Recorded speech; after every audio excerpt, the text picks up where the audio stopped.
You are walking through a house that no longer exists. You can feel the cold grain of the floorboards under your feet. You can smell the faint scent of rain on the window screens and hear the distant hum of a city that has since changed its shape. But the house was torn down years ago. The people who lived there are gone. The version of you that stood there is dead. Yet for you, it is more real than the room you are sitting in right now. This is the weight of the high IQ memory loop. Welcome to Psychumbra. Today, we step into the shadow of time itself. We are discussing the ghost of the former self. Most people experience memory as a series of faded postcards, a blurry image, a vague feeling, a half-forgotten name.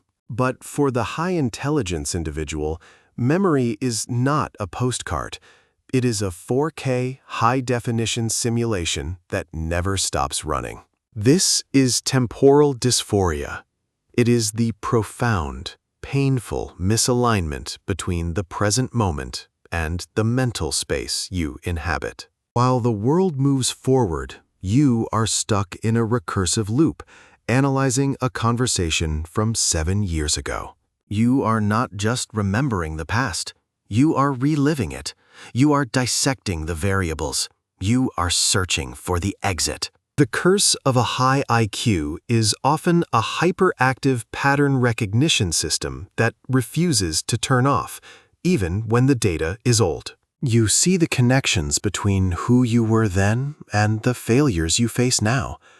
You see the trajectory you missed. Ghost is that version of you who had all the potential, the one who hadn't made the mistake yet, the one who was whole. You compare your current, tired self to this idealized phantom, and in the light of that ghost, you always seem to fall short. This creates a state of chronic mourning. You are grieving for a person who is still technically alive, but functionally extinct. The brain's hippocampus in those with high cognitive functioning often exhibits a higher density of associative connections. This means one smell, one song, or one specific shade of evening light can trigger a total immersion into a past timeline. You are suddenly 5 years old, feeling the sting of a specific rejection, or 20, feeling the weight of a monumental choice. The present moment feels thin. It feels flimsy. It lacks the texture and the gravity of the memories that consume you. This is the memory loop. It is a survival mechanism gone wrong. Your brain thinks it is solving a problem by replaying it. It believes that if it analyzes the data one more time, it will find a different outcome. It will find the save file. But there is no save file in reality. There is only the entropy of time. The loop is a hamster wheel made of razor wire. You spend your energy fighting battles that were lost decades ago. You argue with ghosts. You apologize to shadows. The social cost of this is immense. People find you distant. They find you not quite there. Because, in truth, you aren't. You are 3 rooms back in the mansion of your mind, trying to fix a broken vase that was swept away by the wind long ago. This creates a profound sense of alienation. You are a time traveler, trapped in a world of people who only live in the now. They don't understand why you are still upset. They don't understand why you can't just let it go. But you don't have memories. The memories have you. They are the architecture of your consciousness. To let go of the memory feels like letting go of your identity. If you aren't the sum of your past, then who are you? The high IQ mind fears the void of the present. The present is unpredictable. The past, however painful, is known. The past is a script you have memorized. The present is an improvisation you feel unprepared for. So you retreat. You retreat into the loop. You feed the ghost your current life so that it can stay vivid and haunting. You look in the mirror and you don't see the man of today. You see the wreckage of the man of yesterday. Temporal dysphoria is the feeling that you are living in the wrong part of the story, that the climax has already passed. You are just the epilogue, a long, drawn-out footnote to a life that peaked in a moment you can't stop replaying. But listen closely. The ghost is not your friend. The ghost is a parasite. It feeds on your potential to create a new future. Every minute you spend in the loop is a minute you are not building the version of yourself that could finally find peace.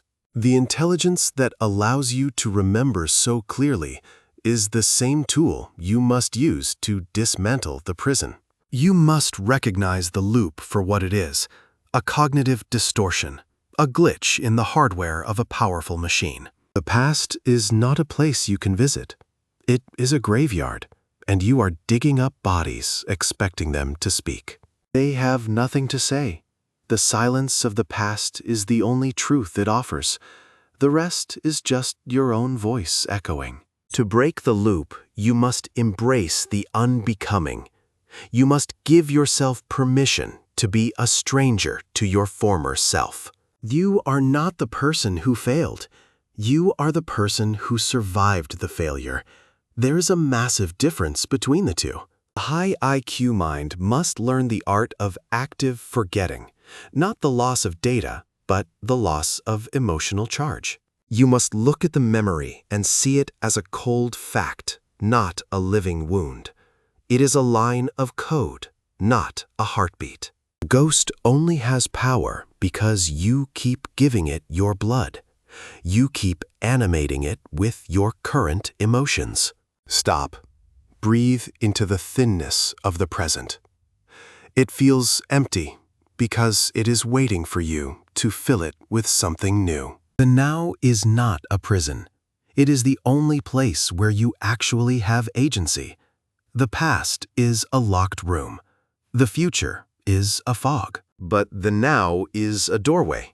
It is small and it is unremarkable, but it is the only way out of the mansion. You will always have the memories. That is the price of your mind. But you do not have to be the ghost's servant. You can be the librarian of your past rather than the prisoner of it. Categorize the pain. File it away. Close the drawer. The world is waiting for the version of you that exists today. Not the perfect one from the past, but the real one right here. It is time to stop haunting yourself. It is time to leave the house that no longer exists and walk into the cold, fresh air. The loop ends when you stop trying to solve it. The ghost disappears when you stop looking for it in the mirror. You are here. That is enough. Now let the clocks break. Let the sand flow down. Let the past stay where it belongs. In the shadows of the mind, the greatest light is the one that illuminates the present. Stay conscious. Stay here. This has been Psychumbra. If you find yourself lost in the loop, the exit is always in the moment you are ignoring.